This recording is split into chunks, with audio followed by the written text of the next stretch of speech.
YouTube script, Business Ideas for Women at Home. Why Staying Home Builds Economic Power. The coffee had gone cold again, another morning balancing the noise of the house and the quiet question she kept avoiding. Can I really build something of my own? She wasn't chasing millions, just freedom. The kind that fits between nap times and school pickups. For years, she'd been told that staying home meant stepping back. That economic power belonged to those who left every morning in business attire, briefcase in hand, rushing toward glass towers and conference rooms. But what if that story was never the whole truth? What if the real revolution was happening in kitchens, in spare bedrooms, in the quiet hours after bedtime when the world finally went still? She didn't know it yet, but she was part of something much larger than herself. Part of her still felt guilty for wanting more, as if ambition had to disappear when motherhood began. As if dreaming about income and independence somehow made her less present, less devoted. The voices were loud, family members who meant well but didn't understand, friends who'd stopped asking about her plans, a culture that measured worth in office hours and commute times. Maybe success just wasn't meant for someone like her. But the idea didn't come from a business book, it came from the mess on her kitchen table, a handmade birthday card her daughter had loved, a meal plan she'd created for a neighbor. A simple solution to a problem she'd solved without thinking twice. She started to notice something. The skills she'd been dismissing as ordinary were exactly what others were searching for. According to recent studies, small home-based businesses led by women are growing 40% faster than other segments. Proof that clarity often beats capital. The economy was shifting, not away from home, but toward it. What would you have done in her place? She opened her laptop one Tuesday afternoon while the kids watched their show, not to scroll, not to escape, but to search, to explore, to see if the idea in her head could become something real. The first step felt small, almost too small to matter. She created a simple profile, wrote 3 sentences about what she could offer, posted it where people like her were gathering online. Then came the doubt, the kind that whispers louder than failure. Who are you to charge for this? Who's going to pay you when there are professionals out there?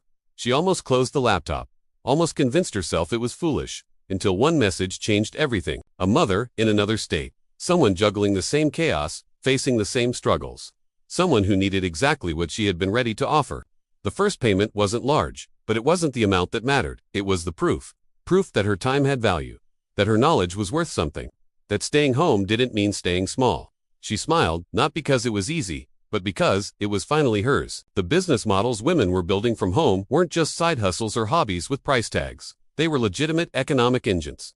Virtual assistants that kept companies running smoothly. Digital products that solved real problems. Coaching and consulting that changed lives. Handmade goods that carried stories in every stitch. And the infrastructure. It had never been more accessible. Platforms that handled payments. Tools that automated scheduling. Communities that offered support without judgment. Her workspace was still her kitchen counter, but it no longer felt like chaos. It felt like possibility. Sometimes growth doesn't look like progress, it looks like staying. Staying present with your children while building your future.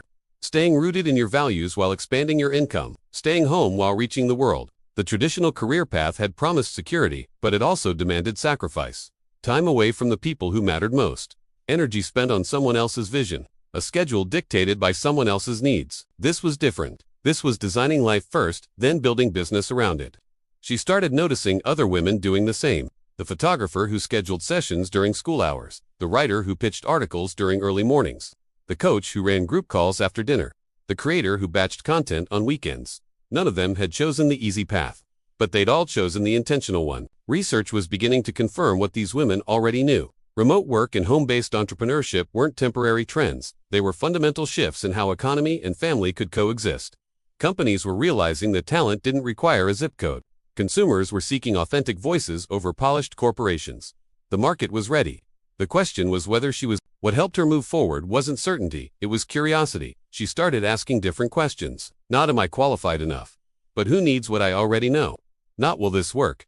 But what's one small step I can take today?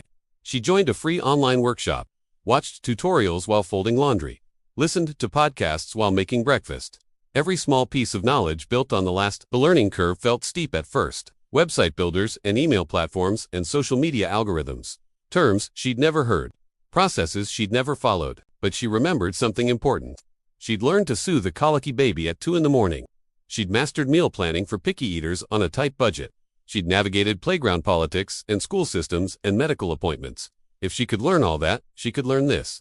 Then came the doubt, the kind that whispers louder than failure. A week where nobody responded to her posts. A month where income didn't match the hours invested. A moment where she wondered if she was deluding herself. Her partner asked gently if maybe it was time to get a regular job. Her mother suggested she focus on the kids and worry about work later. Well-meaning voices, all of them, but none understanding what she was really building. She thought about quitting, about admitting it was too hard, about accepting that some dreams just don't fit into real life. What would you have done in her place?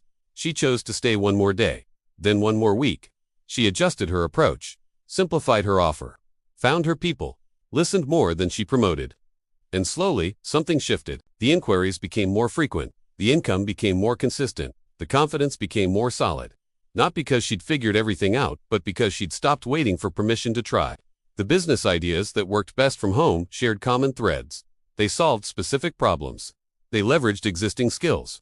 They scaled without requiring her to sacrifice presence. Virtual assistants meant helping businesses with administrative tasks, customer service, or social media management. Mothers who'd spent years organizing households found themselves naturally equipped to organize businesses. Digital product creation turned knowledge into assets. Templates, workbooks, courses, ebooks, created once, sold repeatedly. Income that didn't require trading hours for dollars. Freelance services in writing, design, or consulting let women set their own rates and choose their own clients. Expertise that had been undervalued in traditional employment suddenly commanded premium prices. Handmade businesses through platforms that connected creators with customers worldwide. Jewelry, art, home goods, clothing, items that carried intention and story. Coaching and mentoring in everything from fitness to finance to parenting. Women who'd lived through challenges now guiding others through the same. She didn't do all of these. She chose one, focused on it, got good at it, then expanded when it made sense. Sometimes growth doesn't look like progress, it looks like staying. Staying patient when results were slow. Staying consistent when motivation was low. Staying committed when doubts were loud. The transformation wasn't dramatic. There was no viral moment.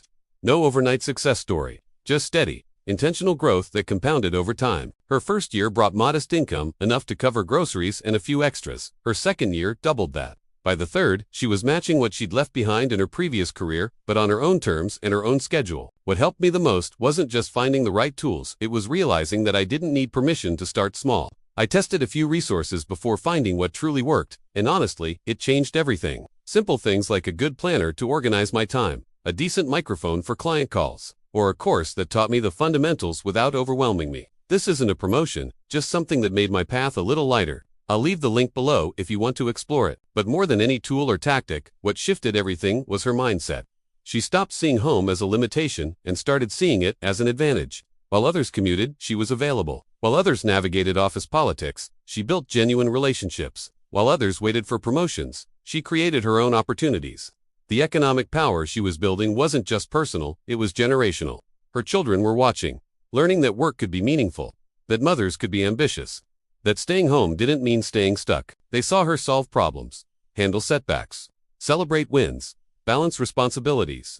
They learned resilience not through lectures but through observation. She smiled, not because it was easy, but because it was finally hers.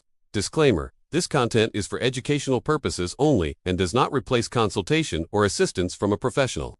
Always consult a qualified professional for any questions related to finance, business, or investments. The statistics told a larger story too. Women-owned businesses were among the fastest-growing segments of the economy. Home-based enterprises were contributing billions annually. The gap between staying home and staying economically active was closing. And yet, the narrative hadn't caught up. Society still treated home-based work as lesser than. Still asked when she'd get a real job, still underestimated what was being built in living rooms and at kitchen tables. She stopped explaining, started showing, let the results speak. Sometimes growth doesn't look like progress, it looks like staying.